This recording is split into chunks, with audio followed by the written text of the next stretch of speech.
Com as câmeras ligadas. Bem, boa noite a todos. Meu nome é Hamilton e trouxe esse tema que eu tenho bastante interesse, está relacionado aí com um pouco da minha experiência e a minha formação, que é sobre a fisiologia da obesidade e emagrecimento com dieta vegetariana. Eu sou engenheiro e nutricionista, eu sou vegetariano desde 2005 e vegano desde 2015. E quando eu fiz essa transição para o vegetarianismo e depois o veganismo, eu comecei a estudar mais e a me interessar mais sobre alimentação, até para entender realmente e esclarecer sobre muitos mitos que a gente escuta por aí quando se fala em dieta vegetariana. Então, eu acabei fazendo uma pós-graduação em nutrição e medicina vegetariana pela Plenitude. Depois eu fiz uma pós-graduação em obesidade e emagrecimento pela VP. E atualmente eu estou cursando aí a pós-graduação em fitoterapia e aromaterapia também pela VP. E essa nossa aula de hoje está dividida em três blocos. O primeiro, para falar sobre a fisiologia da obesidade. Quando se fala em emagrecimento, é muito comum as pessoas acreditarem que basta fazer um déficit calórico. Mas é importante conhecer as fases do processo de emagrecimento e como se comporta essa doença para que a gente possa utilizar estratégias mais adequadas em cada uma dessas fases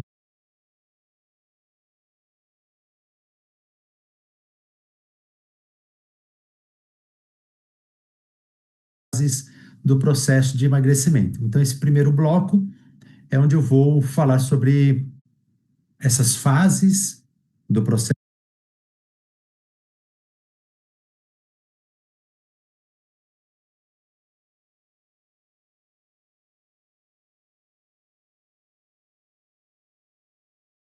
de emagrecimento, como se comporta, né, a obesidade, que hoje é considerada uma doença crônica, sem cura e recidivante. Depois fala um pouquinho sobre dieta vegetariana. Para quem estuda sobre o assunto, vai encontrar inúmeros artigos científicos que mostram sobre os benefícios da dieta vegetariana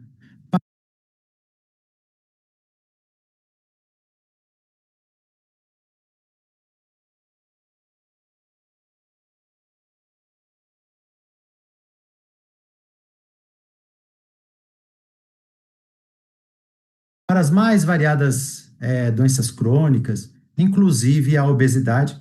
Eu trouxe dois artigos, né, em destaque aqui para falar sobre a, o benefício da dieta vegetariana para o tratamento desse tipo de doença, para o auxílio ao tratamento desse tipo de doença. E depois eu apresento num terceiro bloco um exemplo prático mostrando como nós podemos atuar em cada uma dessas três fases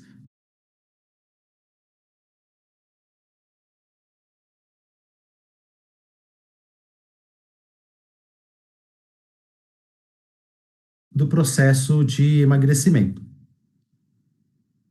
Então, a estimativa é que em 35 minutos eu passe por esse primeiro bloco, né, fisiologia da obesidade, uns 15 minutos, ou 10 a 15 minutos, falando um pouco sobre a dieta vegetariana, e o restante do tempo aí para apresentar um exemplo prático de como nós podemos atuar em cada uma dessas fases do processo de emagrecimento.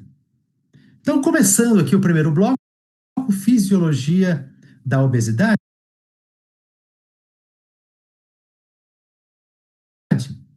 Começo apresentando uma pergunta e gostaria de saber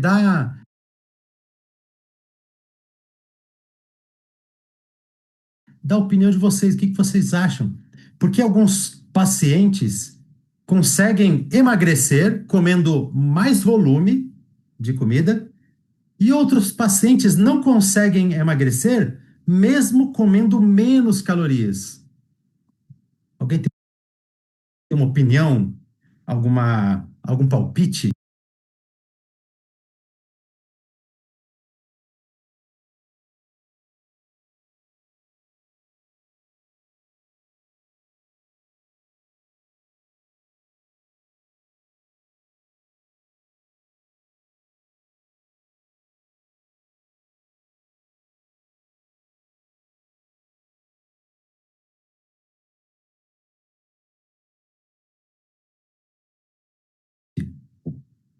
Do porquê isso acontece? Pessoas que comem mais? Pela,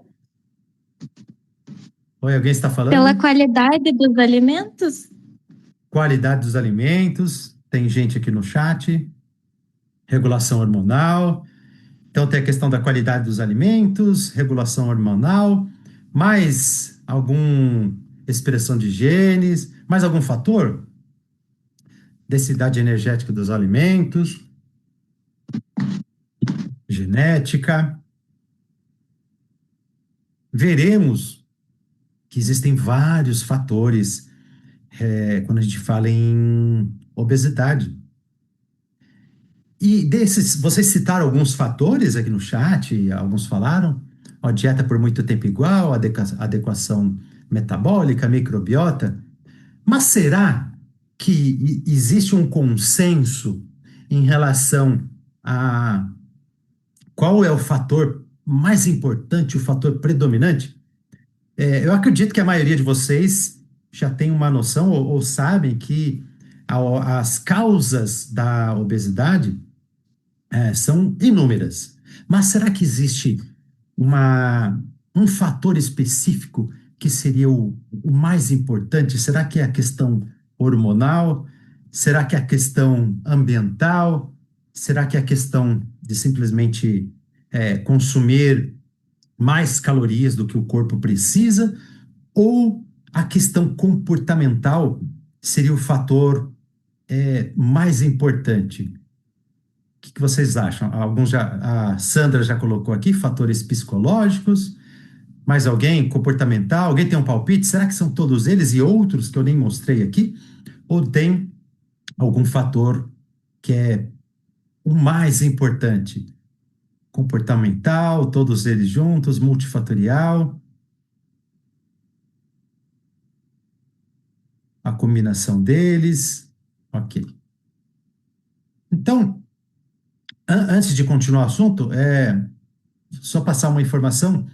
Todos os 20 artigos que eu utilizei para embasar esse conteúdo que eu passo para vocês hoje, eles estão disponíveis num drive que eu vou compartilhar com vocês no final da aula. Nesse slide, no final desse slide, tem um QR Code que, ao vocês acessarem, vocês terão acesso à pasta que eu criei no Google Drive, com todos esses 19 artigos e, inclusive, com esta minha apresentação. Sara falou que a obesidade é uma doença multifatorial. Sim. Bem, esta imagem aqui mostra que a obesidade ela é multifatorial e vou discorrer aqui sobre alguns desses fatores. Bem, o principal quando se fala em obesidade já se associa à ingestão energética. A pessoa ingere mais do que ela gasta, ou gasta menos do que ela ingere. Então, esse é um fator realmente muito importante. E para o processo de emagrecimento, é preciso que exista um déficit calórico, isso é fato. Mas existem muitos fatores que precisamos levar em consideração e que influenciam na questão da obesidade. Primeiro, aqui a composição da dieta, existem várias dietas, dietas da moda, as dietas cientificamente comprovadas, as dietas do Instagram, mas o fato é que, dependendo aí da composição da dieta, da qualidade nutricional, isso vai ter um impacto nessa doença. seja para sua melhora, ou para que se piore, né, os sintomas. Então, a quantidade de energia ingerida e a composição da dieta são fatores importantes. Em relação a como o nosso organismo gera energia, consome essa energia, qual é o substrato utilizado para que isso aconteça, isso também tem a sua influência. Então, o índice metabólico de repouso, a termogênese, a atividade física que pode aumentar esse gasto energético. Mas existem questões hormonais também que influenciam bastante na obesidade. Então, existem fatores genéticos. Então, o nosso próprio comportamento, o nosso próprio estilo de vida pode ativar alguns genes adormecidos e fazer com que a produção de hormônios seja alterada e isso impacte no surgimento dessa doença, ou aumente a probabilidade de ocorrência dessa doença. Então, questões hormonais, como os neurotransmissores são produzidos, enzimas, receptores, fatores ambientais também são importantes e devem ser considerados, aspectos biológicos, aspectos culturais, sociais, a facilidade que um paciente tem acesso a alimento de boa qualidade, a facilidade com que o paciente pode realizar atividade física, a facilidade com que o paciente tem acesso à informação, isso impacta também na questão da obesidade. Esse imprinting metabólico está relacionado desde a época em que as nossas mães eram gestantes, o comportamento, o estilo de vida das nossas mães enquanto grávidas, e como nós fomos tratados enquanto bebês, se fomos amamentados, leite materno.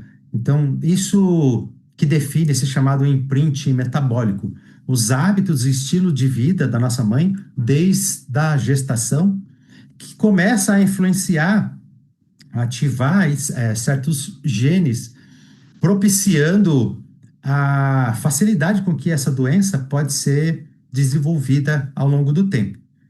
Então, para tratar de obesidade, temos que estar cientes de que os fatores são inúmeros. Então, não basta apenas pensarmos apenas num déficit calórico. Outro fator que influencia também, a Juliana perguntou aqui se o parto for normal ou cesárea, porque a maneira como é realizado o parto, se é cesárea ou normal, isso impacta na formação da nossa microbiota intestinal. E a microbiota intestinal tem uma influência muito importante nessa questão da obesidade. Bem, quando se fala em obesidade, temos que falar em adipócitos, que são as células de gordura. Então, quando nós ingerimos mais energia do que o nosso corpo precisa, então, inicialmente, essa energia, ela vai ser armazenada na forma de glicogênio, então, seja no fígado ou no músculo. Mas existe um limite, né, de armazenamento do glicogênio no fígado e no músculo. E quando esse limite é ultrapassado, então essa energia excedente, ela começa a ser armazenada nos adipócitos, que são as células de gordura. Então, conforme ingerimos mais calorias do que o nosso corpo precisa e os estoques já foram preenchidos, o nosso cérebro e o nosso corpo já usou a energia que era necessária, então esse excedente começa a ser armazenado nas células de gordura, nos adipócitos. E começa a ocorrer um fenômeno de hipertrofia. Então as células de gordura, que são os adipócitos, elas começam a aumentar de tamanho. Mas existe um limite para esse aumento de tamanho. E quando esse limite é atingido, através da hipertrofia, começa a ocorrer um outro fenômeno que é a chamada hiperplasia. Então, novas células de gordura começam a surgir. Então, imagine essa situação onde inicialmente as células de gordura eram menores, elas começam a crescer, começam a se multiplicar, e existem vasos sanguíneos, né, que levam oxigênio para essas células. Mas com esse aumento, né, da quantidade de células e do seu tamanho, ocorre um fenômeno de hipóxia, onde começa a dificultar a passagem de oxigênio para essas células. E com isso, algumas células começam a morrer. E isso ativa aí o nosso sistema imunológico e macrófagos começam a surgir para tentar lidar com essas células mortas. Só que este cenário, né, de células muito grandes que ocorre na obesidade, essas células que começam a morrer, esses macrófagos que a princípio deveriam apenas fazer, vou dizer popularmente aqui, a faxina e liberar substâncias que seriam benéficas para o nosso corpo, ocorre uma transformação desses macrófagos nesse ambiente de células de adipócitos hipertrofiados. Então, esses macrófagos, eles começam a mudar de comportamento. E com isso, eles começam a produzir citocinas inflamatórias. Isso é até um dos motivos, até porque se diz que a obesidade, na obesidade existe um processo de inflamação de baixo grau.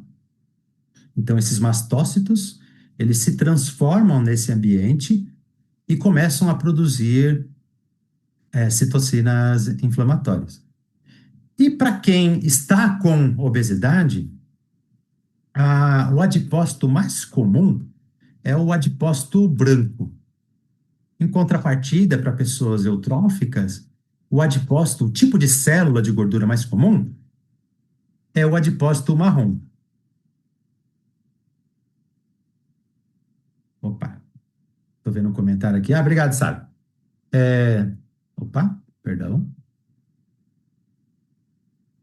E, então, recapitulando, falando sobre os tipos de células de gordura ou adipócitos, as células brancas, elas têm menos mitocôndrias e mais gordura armazenada. Isso para quem está com obesidade. O tipo de adipócito mais comum é o adipócito branco. Em pessoas eutróficas, como eu tinha comentado, os adipócitos mais comuns são os adipócitos marrom, que tem mais mitocôndrias. Bem, e se existe mais mitocôndria, é mais fácil para gerar energia, queimar energia, ter um gasto energético. Então, pensando numa pessoa que está com obesidade, tem muitos adipócitos brancos. Então, será que a gente consegue transformar esses adipócitos brancos em adipócitos marrons? Então, não dá para fazer essa transformação. O que dá para fazer é uma transformação aí do adipócito branco para o adipócito bege. E a literatura mostra 3 fatores que auxiliam nesse processo. Exercício físico, então a atividade física contribui bastante para que haja essa transformação do adipócito branco para adipócito bege. Esse pode até ser um motivador para quando conversarmos com o nosso paciente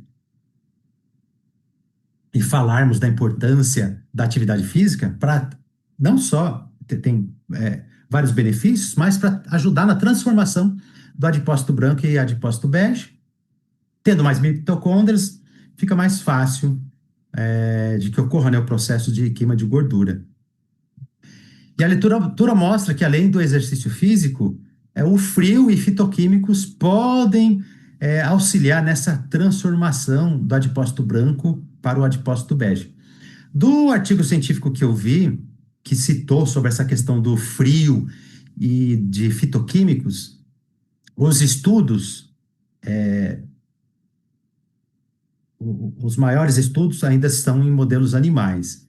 pensando nesses dois fatores aí, frios e não, na temperatura e em fitoquímicos, para ajudar nessa transformação de adipócito branco e bege.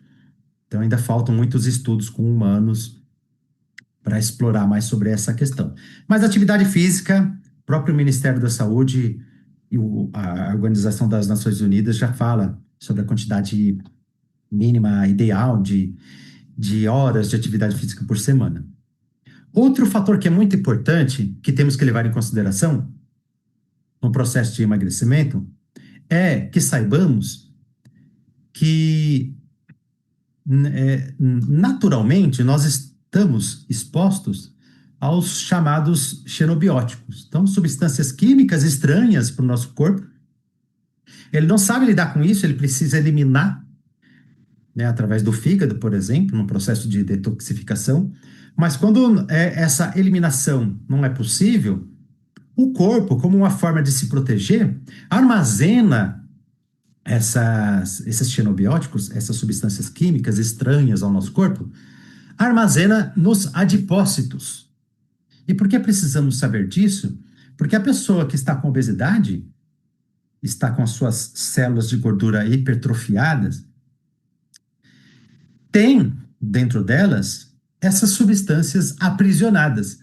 Então, num processo de emagrecimento, ocorrerá a quebra dessas células de gordura e haverá uma circulação desses xenobióticos no nosso corpo. E de onde eles vêm?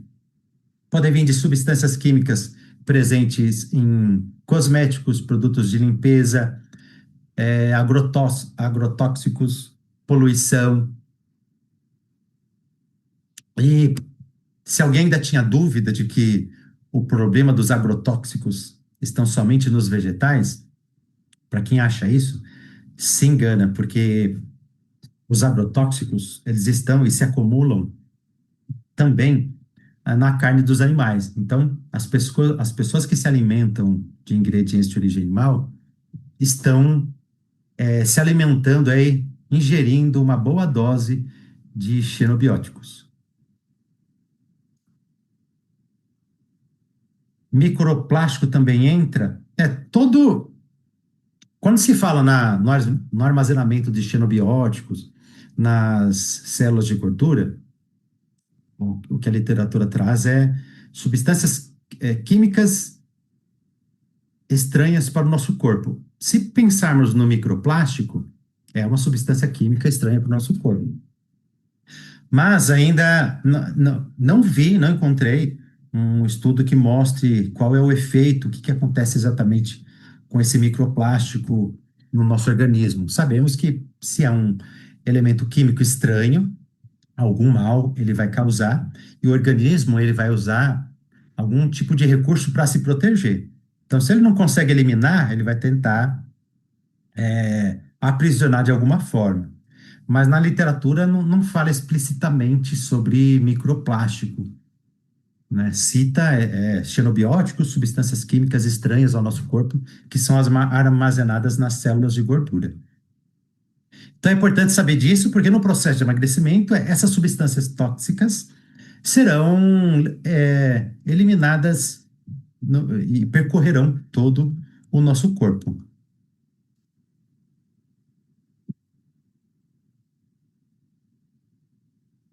Outra informação importante, que muita gente não sabe, todo paciente que eu peguei, eu atendo muito o público obeso, e inclusive tem obesos vegetarianos que eu atendo. Não é tão comum estar obeso e ser vegetariano ao mesmo tempo, pensando no meu público, mas parte do meu público tem esse perfil. E uma coisa que eu falo para os meus pacientes, que a maioria não sabe, é que o nosso corpo, ele se lembra de qual foi o peso máximo que nós tivemos na vida. Então, se hoje você está com 70 quilos, mas em algum momento da vida você teve 90 quilos, o teu corpo, ele vai fazer de tudo para voltar e atingir aquele peso máximo que você teve na vida. Porque esse peso máximo é considerado como nosso corpo o momento ideal porque é aquele momento onde o corpo tem a maior reserva de energia. Então, num processo de emagrecimento que você vai perdendo peso, isso gera uma agressão, é considerado como uma agressão, né, para o nosso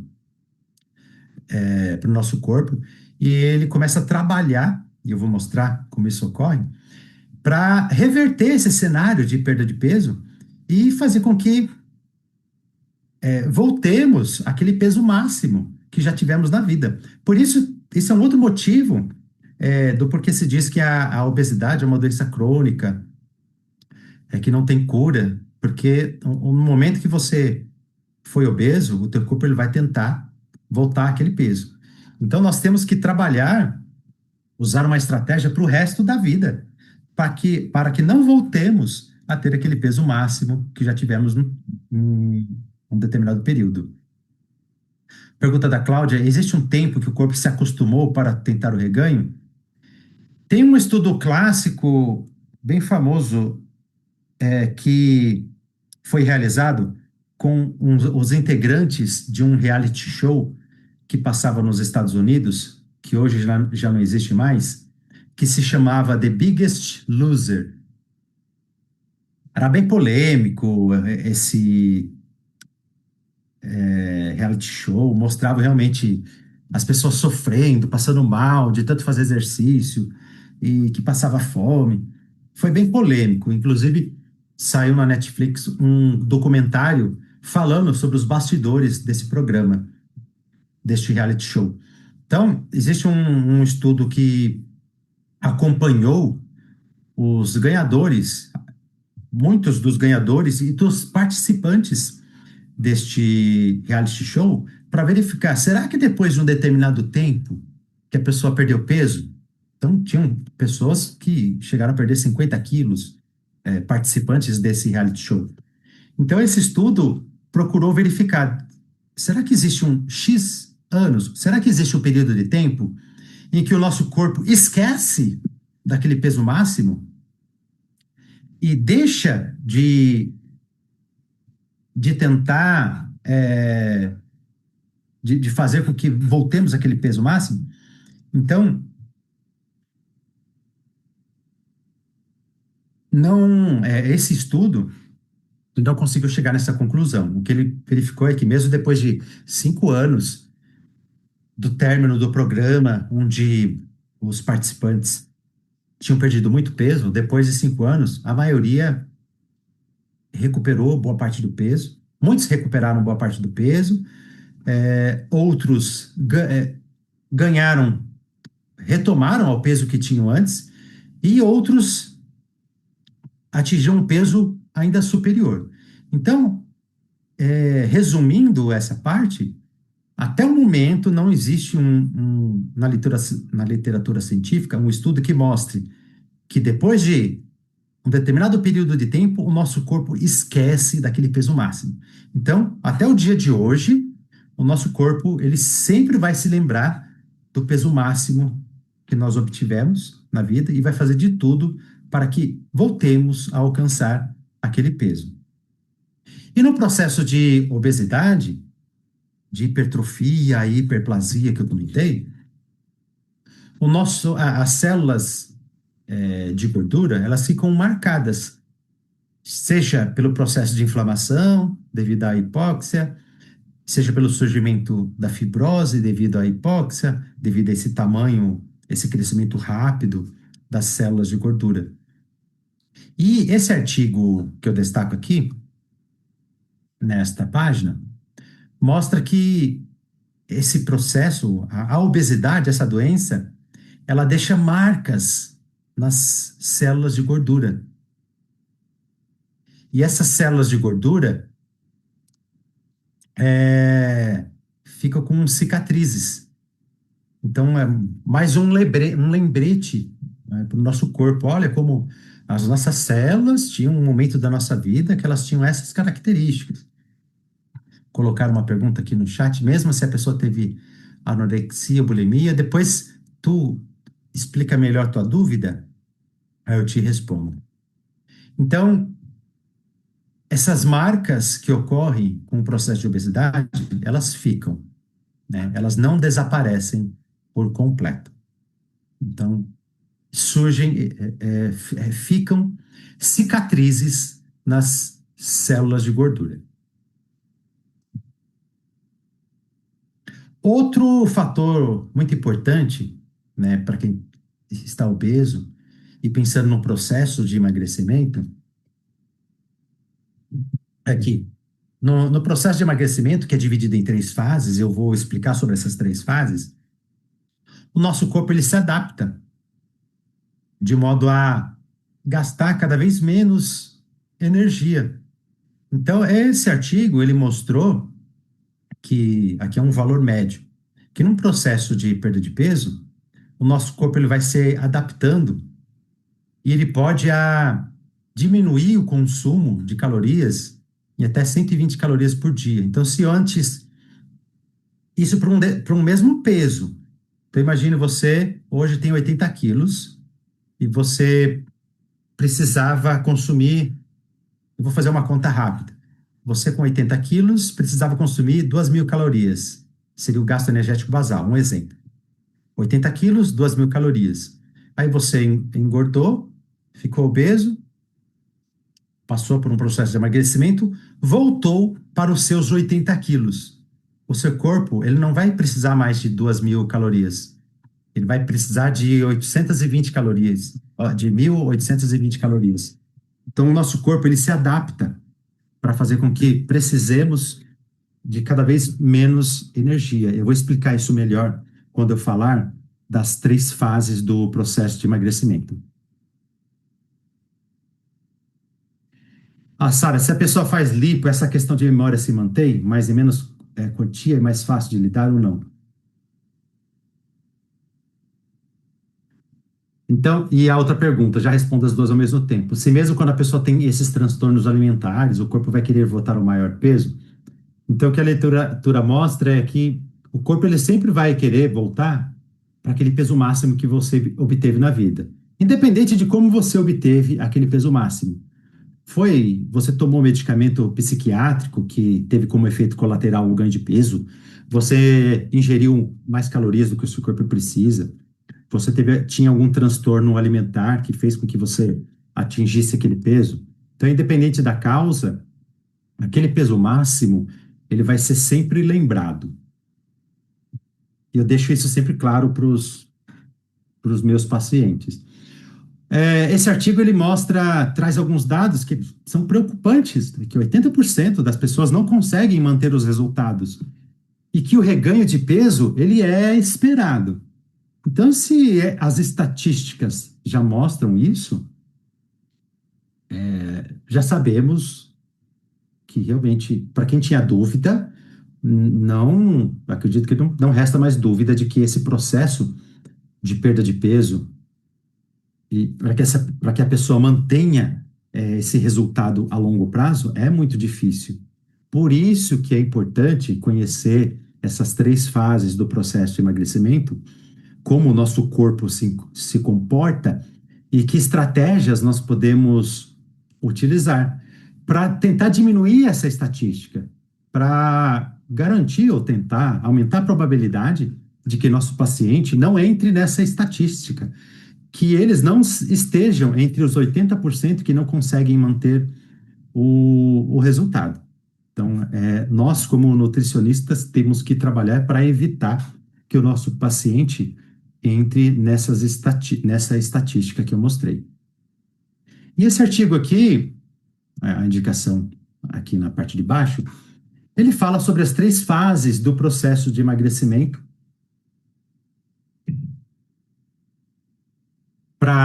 Fazendo um breve pausa, um comentário, para quem ainda não utiliza o ChatGPT, acho que vale a pena usar a nosso favor para ganharmos tempo na realização de algumas tarefas. Por exemplo, nesse artigo, eu pedi para o ChatGPT criar um gráfico mostrando as três fases do processo de emagrecimento com base nesse artigo.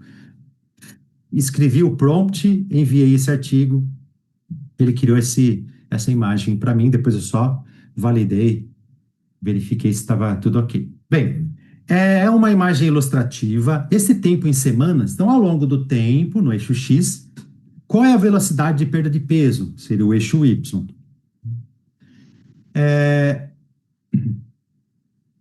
O processo de emagrecimento, ele ocorre em três fases. E cada fase existe. O nosso corpo, ele reage de uma forma diferente, de acordo com essa agressão, de acordo com o que o nosso corpo considera como uma agressão, que é essa perda de peso. Então, na fase um, em média, 2 semanas. Pode ter paciente que vai passar por essa fase em um tempo menor, vai ter paciente que vai passar por essa fase num tempo maior. Então, eu vou explicar sobre cada uma dessas fases. Então, a fase um é onde há uma queda mais significativa, pensando associada ao período de tempo. Então, num período de tempo menor, ocorre uma perda de peso muito rápida. Então, a velocidade de perda de peso nessa primeira fase, ela é muito rápida.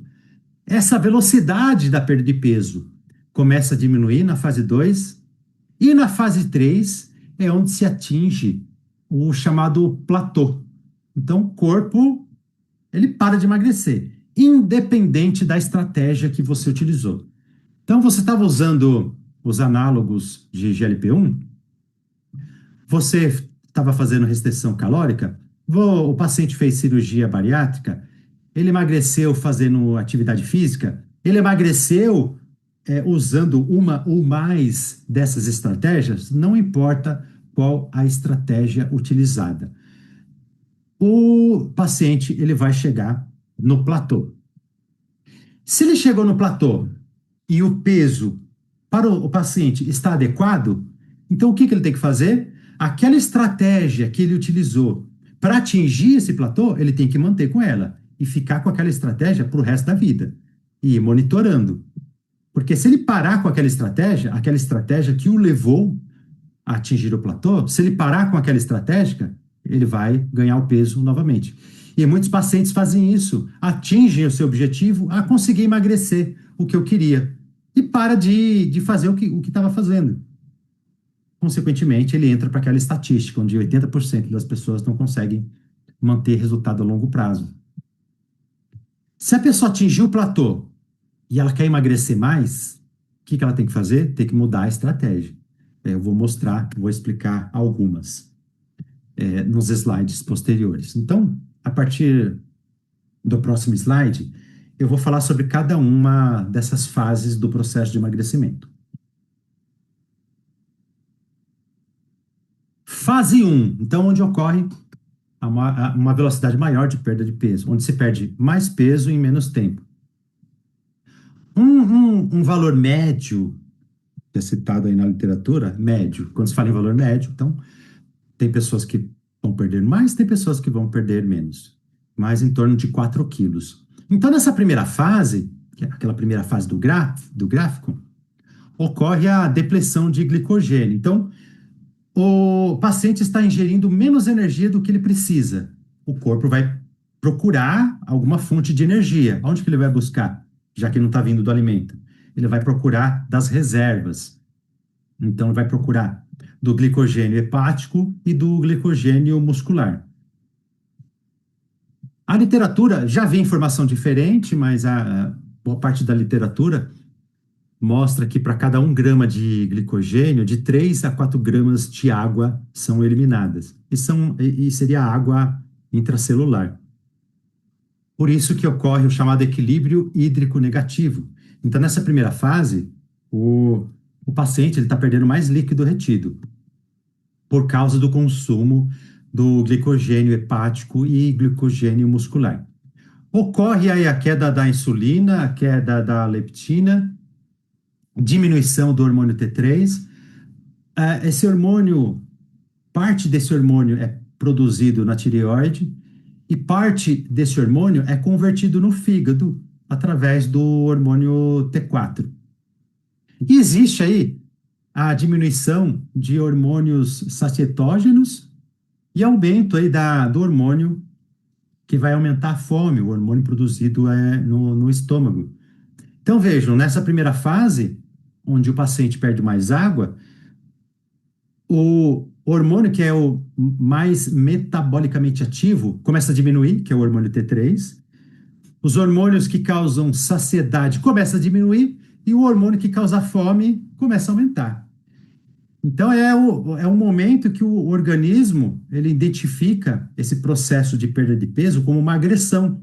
E ele fala, opa, para tudo, vamos mudar todo o nosso sistema para impedir, para dificultar essa perda de peso. Então, essa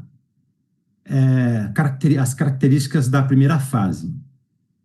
Na fase 2, então depois daquele choque, o chamado choque metabólico, a mudança na produção de hormônios, a depleção de glicogênio e água intracelular, começamos aí a fase 2.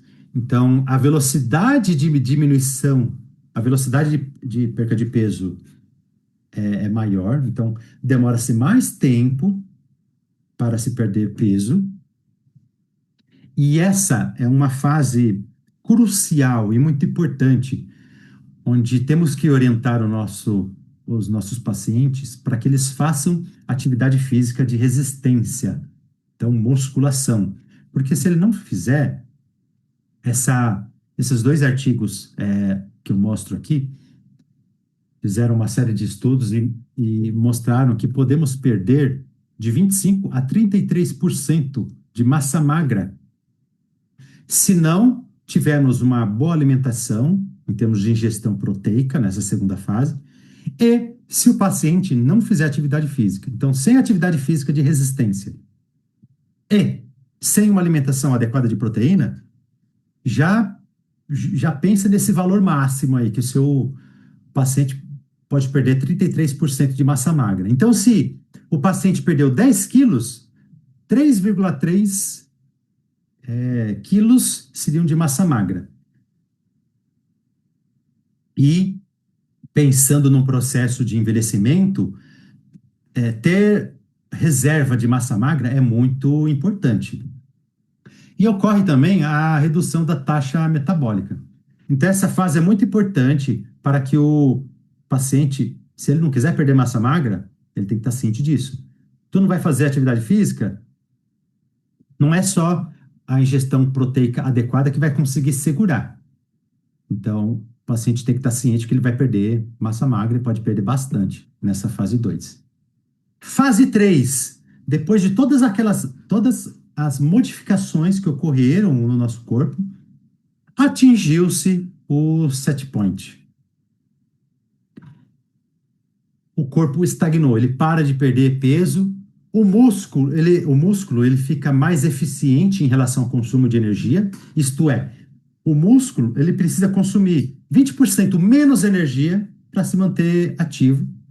Os hormônios sacetógenos estão cronicamente baixos, o hormônio da fome alto, e o nosso sistema de recompensa cerebral ele fica mais sensível a alimentos palatáveis. Fica mais sensível a alimentos de forma geral. Então, aqui os ultraprocessados são terríveis, porque são muito palatáveis. O nosso cérebro, o nosso sistema de recompensa já está sensível ao alimento nessa fase. E o paciente vai e consome um ultraprocessado, aí é pedir para voltar a ganhar peso novamente. Eu disponibilizei aqui para vocês no QR Code, e vocês encontram também na internet, se vocês pesquisarem, né, sobre o último posicionamento sobre o tratamento nutricional da obesidade, né, que foi produzido pela Abeso. É um material muito interessante, com muitas referências, e cita, inclusive, a dieta vegetariana como uma ótima estratégia para o processo de emagrecimento. Bem, vou comentar rapidamente sobre dieta vegetariana, os benefícios. Eu quis dar mais um foco principal sobre fisiologia. Quando eu propus essa aula para o grupo de estudos, né, em nutrição vegetariana, eu quis focar nessa parte da fisiologia da obesidade, porque é um conteúdo que eu, por exemplo, não é um conteúdo explorado no curso de nutrição vegetariana. E já no curso de nutrição da pós de nutrição vegetariana, é muito explorado sobre os benefícios da dieta vegetariana para os mais variados tipos de doença. Esse artigo que ele destaca um, um benefício, né, da dieta vegetariana, o grupo, a amostra utilizada foi de 75 indivíduos, que tinha IMC de 28 a 40. Então, foram divididos em dois grupos, um grupo que ficou na dieta vegetariana, um outro grupo com uma dieta normal, onívora. Um resumo aqui desse artigo foi que somente o grupo que se alimentou de uma dieta vegetariana, que teve realmente uma perda de peso e teve o índice Roma-IR reduzido significativamente. E por que a dieta vegetariana funciona? Trago outros dois artigos que exploram mais sobre essa questão. Mas, primeiro, esse pode ser um bom argumento quando alguém chega para você e fala sobre a dieta carnívora. O que a dieta carnívora não tem, que é muito importante para a nossa saúde, e pensando no processo de emagrecimento, fibras e fitoquímicos. E um dos benefícios, dois benefícios aqui da dieta vegetariana, são justamente a maior densidade de fibras, porque vai trazer saciedade. Nós podemos ingerir um volume maior de alimentos com menos densidade energética, por isso, muitos pacientes, quando entram no processo, né, de emagrecimento, de acompanhamento nutricional, podem comer mais e emagrecer. Eles estão comendo mais, só que comida de melhor qualidade, onde a densidade energética é menor, mas a densidade nutricional é maior. Quais estratégias para quebrar esse platô que atingimos na fase 3 do emagrecimento? Vou chegar lá. É a parte prática, eu vou explicar que estratégia nós podemos usar em cada uma das fases do processo de emagrecimento, inclusive do platô. Eu estou com o meu cronômetro aqui do lado, controlando o tempo. É 1 hora, né? Tá, 42 minutos no meu cronômetro, então acho que vai dar tempo. Como a gente começou uns 5 minutinhos depois, a gente passa os 5 minutinhos.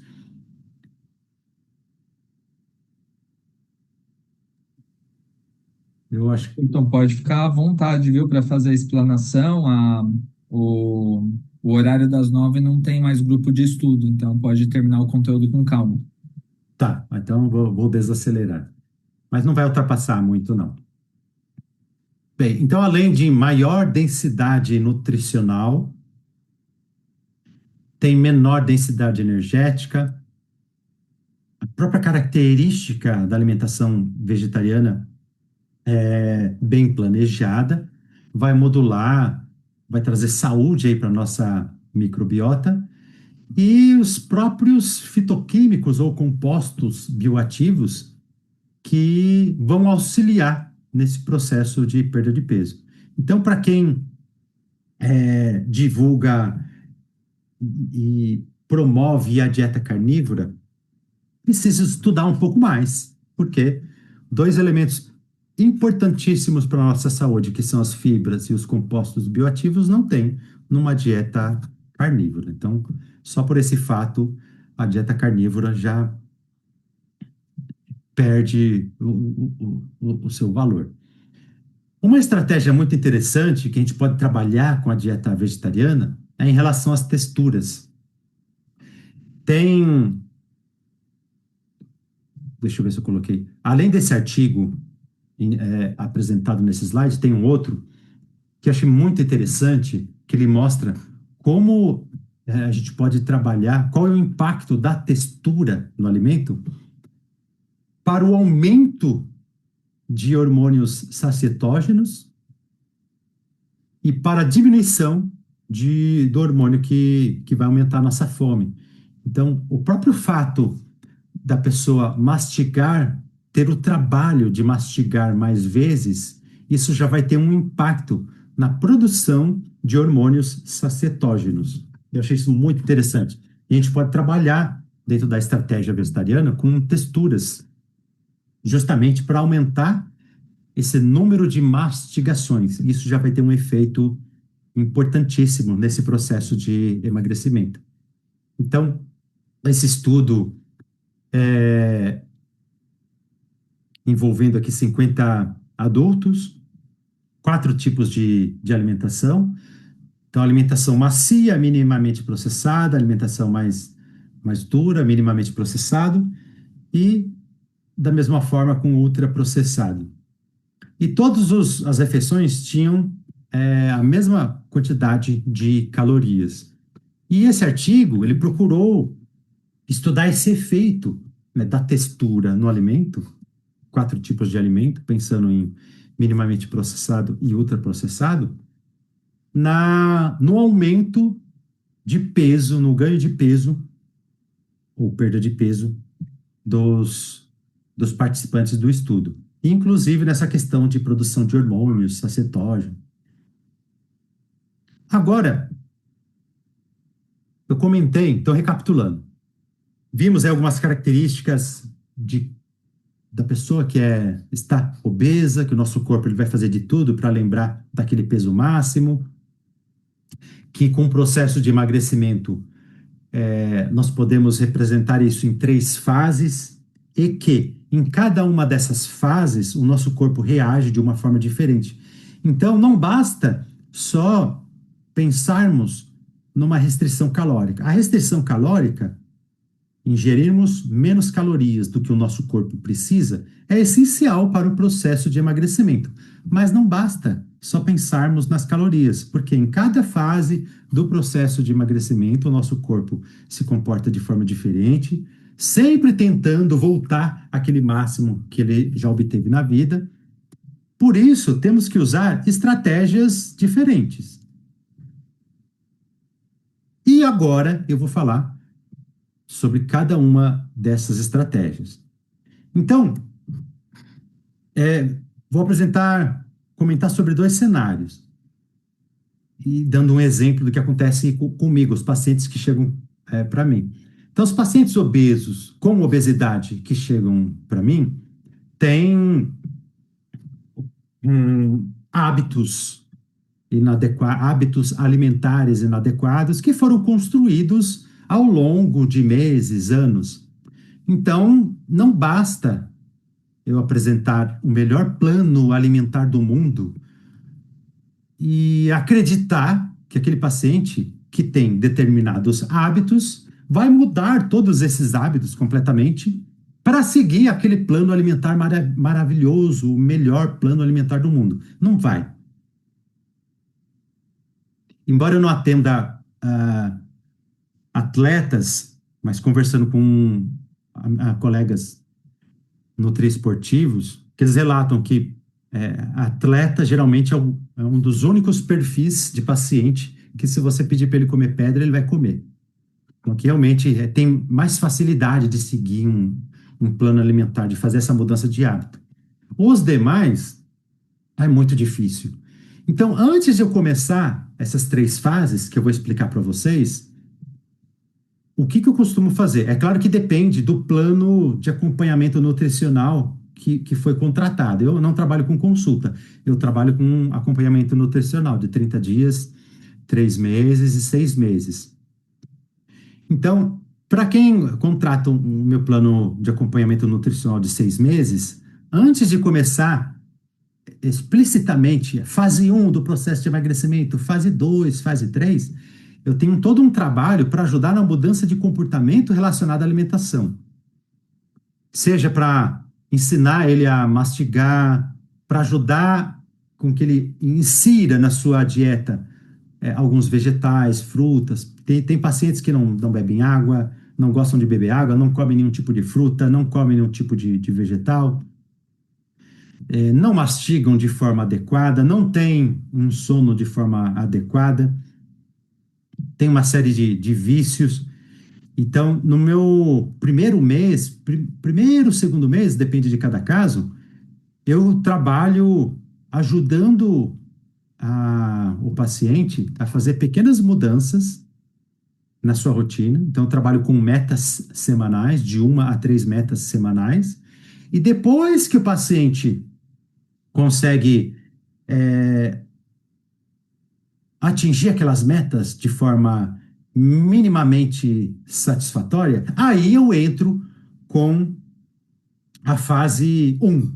Aí começa a fase um do processo de emagrecimento. Aí eu vou pensar numa dieta hipocalórica e, e vou seguir as 3 fases do processo de emagrecimento. Então, o que eu vou explicar a partir do próximo slide é onde eu estou considerando que já foi feita alguma adaptação, que eu já consegui trabalhar com algumas mudanças de hábitos, sem pensar em emagrecimento, só tentar trazer um pouco mais de qualidade alimentar para o paciente. Então, quando eu conseguir fazer as mínimas mudanças possíveis, aí eu começo com as fases do processo de emagrecimento, que é o que eu vou explicar a seguir, pensando numa parte de uma forma mais prática.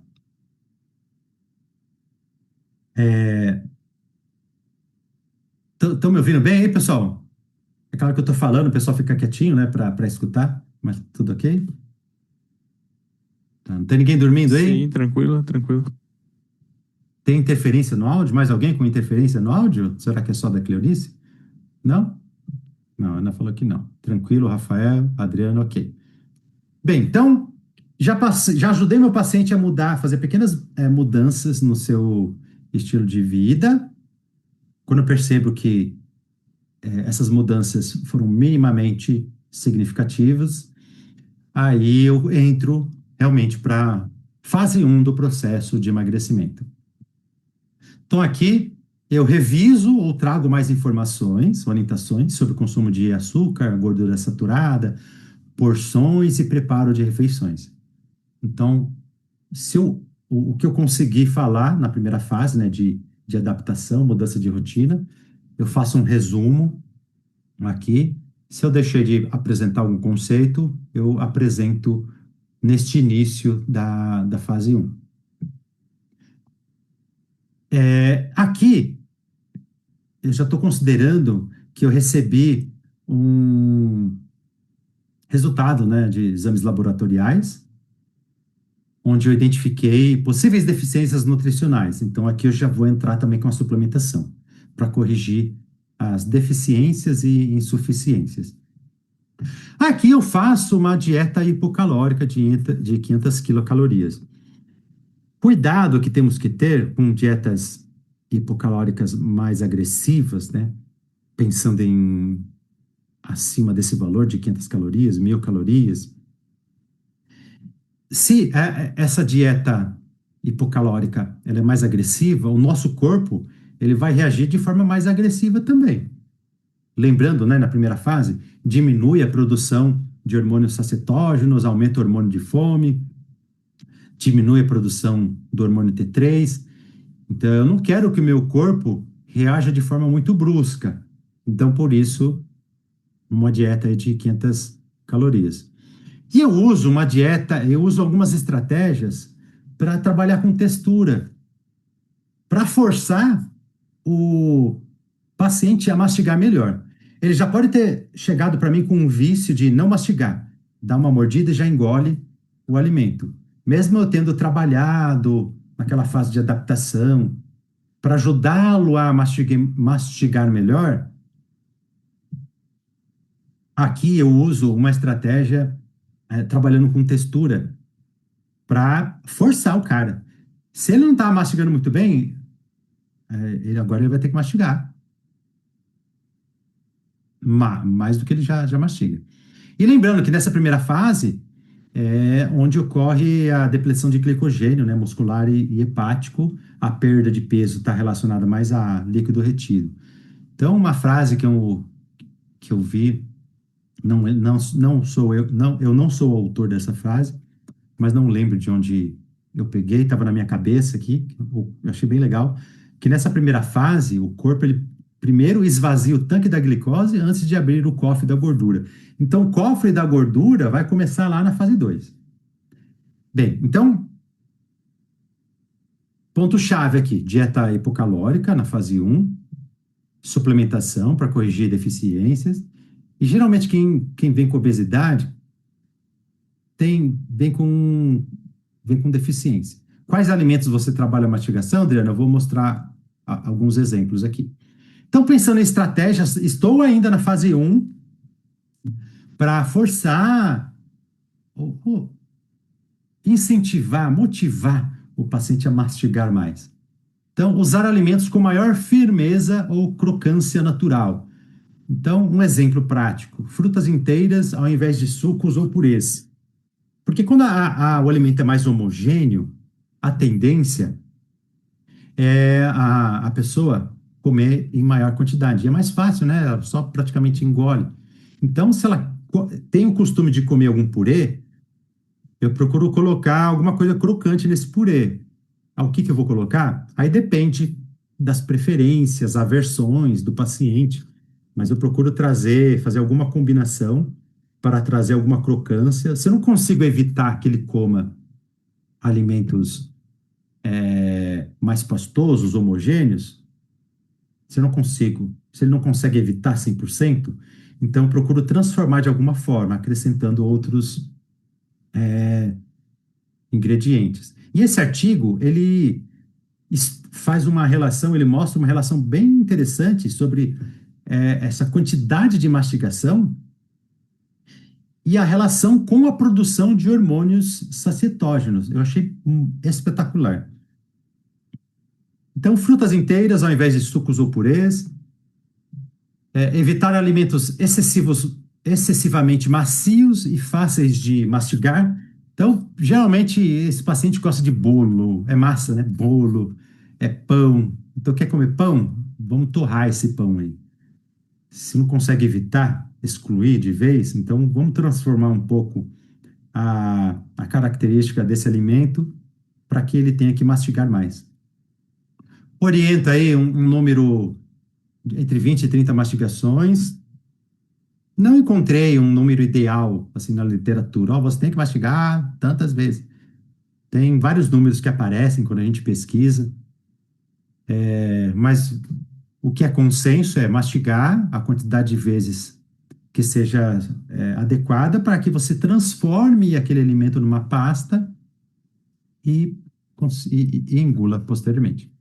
Escolher snacks com textura resistente e porções individuais. Eu pus aqui um grão de bico assado e temperado. Evitar refeições semipastosas ou homogêneas. Então, se a pessoa gosta de purê, ela gosta de batata. Eu consigo tirar o purê? Se eu não consigo tirar o purê, eu vou colocar alguma coisa crocante no purê. Se o paciente aceitar semente, vai semente de gergelim, se ele gosta, né? Vai semente de abóbora nesse purê. Lembrando, é um exemplo, depende aí das preferências e aversões do paciente.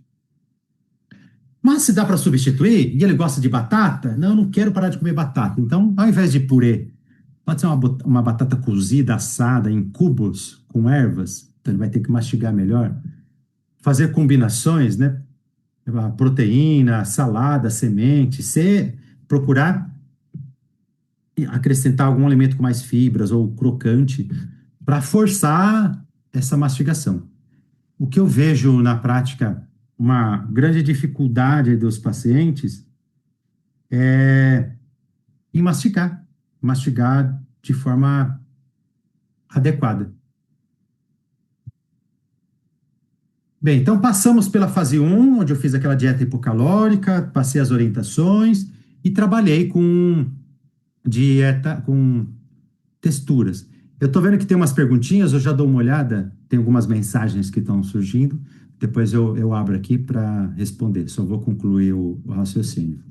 Então, nessa fase 2, primeira preocupação com o aporte de proteína e com atividade física. Por quê? Para minimizar a perda de massa magra. Lembra daquele valor que eu mostrei? Até 33% de massa magra pode ser consumida, né, perdida no processo de emagrecimento. E é possível emagrecer e ganhar massa magra ao mesmo tempo? É. Isso é mais fácil para quem está começando a treinar, então o corpo ainda não acostumou com o ritmo de treino, então o paciente começou a treinar musculação, está fazendo um aporte de proteína de 1,2 a 1,6 gramas de proteína, né, por quilo de peso. Está fazendo atividade física e é uma dieta hipocalórica, mas na faixa de umas 500 quilocalorias. Mais do que isso, se a déficit calórico for maior, então é difícil ganhar massa magra. Então, entre uma dieta hipocalórica de 300 calorias a 500, é possível construir massa magra e perder gordura ao mesmo tempo. Mas depois que a pessoa já está habituada com um treino de musculação, já é mais difícil disso acontecer. Você conseguir fazer com que a pessoa perca gordura e aumente massa magra. Aí, nesse momento, a gente tem que trabalhar para segurar aquela massa magra que ele tem o máximo possível. Então, a recomendação é de 1,2 a 1,6 gramas de quilo de peso de proteína e aquela proteína utilizada, seja na forma de suplementação ou alimento, as leguminosas, garantir 2,5 gramas de leucina por refeição. Esse é um aminoácido principal que atua na síntese muscular.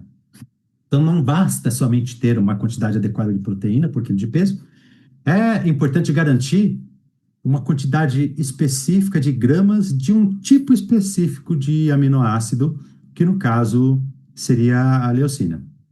Mais uns 10, 15 minutos, tá, pessoal? Ninguém tá dormindo aí não, né? Todo mundo acordado, ok? Então vamos lá. Se a pessoa faz atividade física, então creatina aqui é muito bem-vinda, de 3 a 5 gramas por dia, se a pessoa está treinando.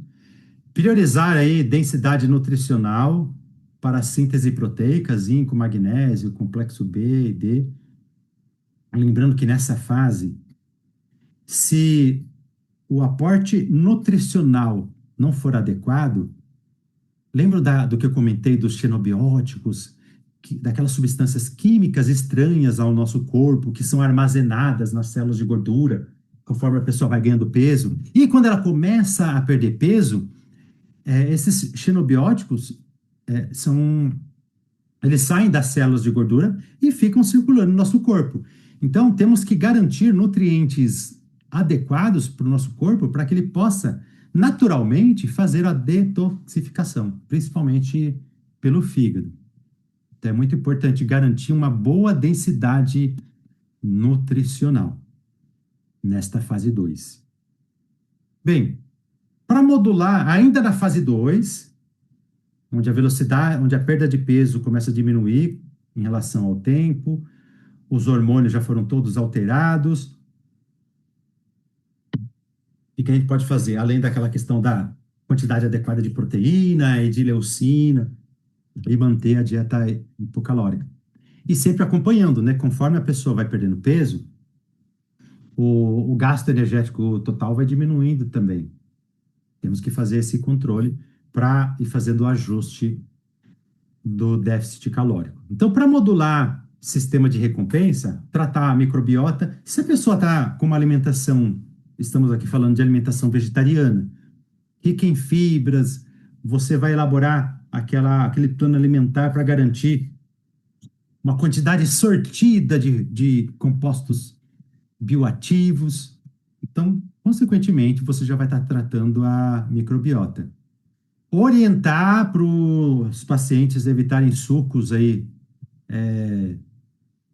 esses sucos ultraprocessados, alimentos com açúcar adicionado, grande quantidade de xarope de glicose, excluir os junk foods na medida do possível, trabalhar aí para modular cortisol, insulina. A redução da inflamação vai ser uma consequência. A pessoa vai perdendo peso, está com uma dieta vegetariana balanceada, com alta densidade nutricional. Essa dieta, por si só, já vai tratar a microbiota, já vai reduzir a inflamação.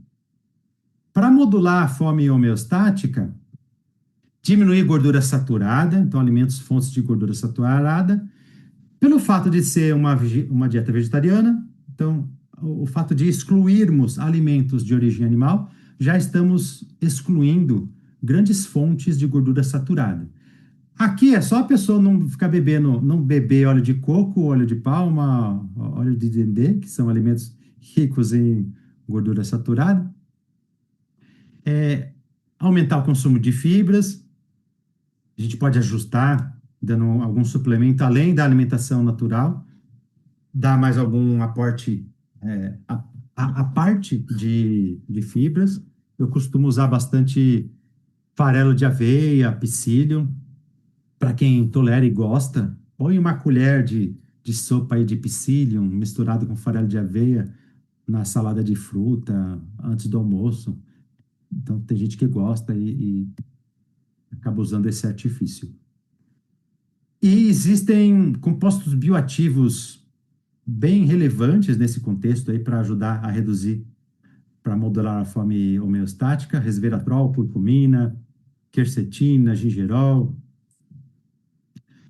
Falando em temperos aqui, curry. Então, são exemplos de estratégias que podemos usar e alimentos, né, com esses compostos bioativos na fase 2. Pensando em suplemento, quando eu uso suplemento, é mais comum, no meu caso, né, de pacientes obesos, eu coloquei 3 exemplos, poderia ser um dos 3, para ajudar a aumentar a saciedade. Porque lembram que da fase 1 para a fase 2, teve uma diminuição dos hormônios sacetógenos e teve um aumento da grelina, o hormônio que vai aumentar a fome. Então, como que eu posso contrabalancear, né, essa fome? Como que eu posso aumentar a saciedade, visto que os hormônios sacetógenos diminuíram? Então, posso usar esse Akermate, é um composto pronto. Nos artigos que eu disponibilizei, e vou mostrar depois o QR Code para vocês, tem um documento que fala sobre o Akermate, o Green Select. Ele já vem com essa dosagem, e aqui é uma sugestão. Não seriam uns 3. Então, a pessoa... Tem paciente meu que não tem efeito, não sente nenhum efeito com esse Akermate. As evidências científicas são a evidência a nível moderado para o Akermate. Mas tem pessoas que têm um efeito sacetógeno muito bem com o Akermate. Ou o Green Select, ou um sachê sacetógeno, Psyllium, o Glucomannan, Cislendesta. Ingerir um sachêzinho 1 hora antes das principais refeições. Dependendo do preço, vai ficar muito caro, ou a pessoa tolera consumir o Psyllium, somente o Psyllium numa quantidade maior, eu faço isso também. Então, são 3 possibilidades aqui de suplementos que podemos usar nesta fase 2. Já estamos chegando no final, depois eu vejo as dúvidas aqui, as mensagens. Fase 3, aí é aquela fase do platô, que todas as pessoas que passam por um processo de emagrecimento, elas vão chegar no platô, em algum momento. Independente da estratégia. Relembrando, se é dieta hipocalórica, se é atividade física, se é cirurgia bariátrica, se são os análogos de GLP-1. Independente da estratégia utilizada, o platô será atingido. E aí, o que fazemos? Então, aqui são exemplos, não significa que é para fazer tudo isso. São exemplos de estratégias. Uma que é a mais básica é recalcular o GET e ajustar o plano. Mas isso, a ideia é que você já faça isso ao longo das fases, né? Da fase 1 para a fase 2, da fase 2 para a fase 3. Evitar déficits calóricos excessivos, rotacionar alimentos e evitar monotonia, vai realmente ter uma mudança, fazer uma mudança em tipos de alimentos, categorias. Mudanças poderiam ser, nesse momento aqui, aí, é claro, depende da adesão do paciente. Ah, vai fazer uma dieta low carb, vai fazer uma dieta cetogênica por um período curto, vai fazer jejum intermitente. Então, são estratégias que podem ser utilizadas. Variar texturas e formas de preparo, aumentar fibras e proteínas, esse diet break planejado. Então, um exemplo, depois de 8 semanas de déficit calórico, faz uma semana, pode fazer uma semana normocalórica ou uma semana com 15% a mais de calorias, desde que o aumento dessas calorias seja proveniente de carboidratos. Outra estratégia, fazer a ciclagem calórica. Exemplo, de segunda a sexta, ele vai ter um déficit de 500 calorias, 600 calorias. Final de semana, a gente pode fazer uma dieta normocalórica. Ou 2 dias da semana, faz uma dieta mais restrita. Exemplo, terça e quinta, faz uma restrição de 1.000 calorias. Nos outros dias, faz uma restrição de 200 calorias ou uma restrição normocalórica. Essas estratégias que eu estou mencionando aqui são estratégias que podemos utilizar, mas que estão relacionadas com a parte que nos cabe, né, nutricional. Mas o que pode ser feito também aqui nessa fase 3, para ajudar a sair do platô, é trabalhar, fazer mudança no estímulo de atividade física. Aqui eu estou focando só na parte nutricional. Deixa eu, antes de prosseguir, ver as perguntinhas. Gosto de congelar fruta. Uva congelada, tem alguns pacientes que fazem isso. Paciente que gosta de comer muito doce, eu falo, compra uma uva bem docinha, congela. Quando você tiver com vontade de comer aquela bala, aquele chocolate, pega a uva congelada. Pipoca sem óleo, acho interessante. Dá para fazer pipoca só com um pouquinho de água no micro-ondas. Fica muito bom também. A Mônica, eu fiquei na dúvida se você diminui 500 quilocalorias por dia ou oferta aqui 500 quilocalorias por dia na fase 1. Não. É uma diminuição é um déficit calórico de 500 quilocalorias por dia.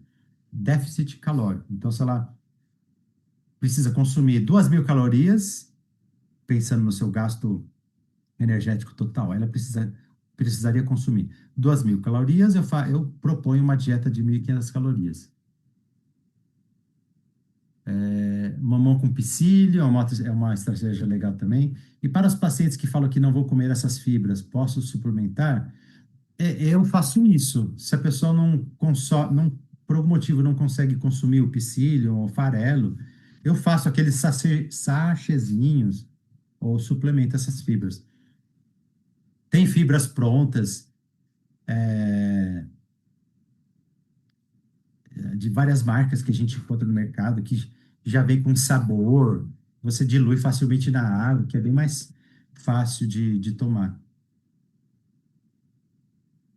Como faço para calcular essa quantia de suplementos? Ó, você pode usar como base esses valores que eu passei para vocês. Esses suplementos, esses 3 que eu apresentei, a maior parte deles está relacionado com fibra, algum tipo de fibra.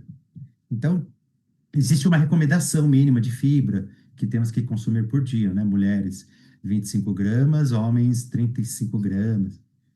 Quem está numa dieta vegetariana bem planejada, acaba consumindo um pouco mais. Se o paciente tolera, ele está consumindo 30 gramas de fibra, você fez o cálculo de acordo com o seu plano alimentar. e ele está sentindo mais fome, ele está começando a sentir mais fome. Então, você pode trabalhar com um aumento do percentual de proteína, da quantidade de proteína por quilo de peso. Lembra que eu coloquei uma faixa de valor, né? 1,2 gramas de proteína por quilo de peso a 1,6.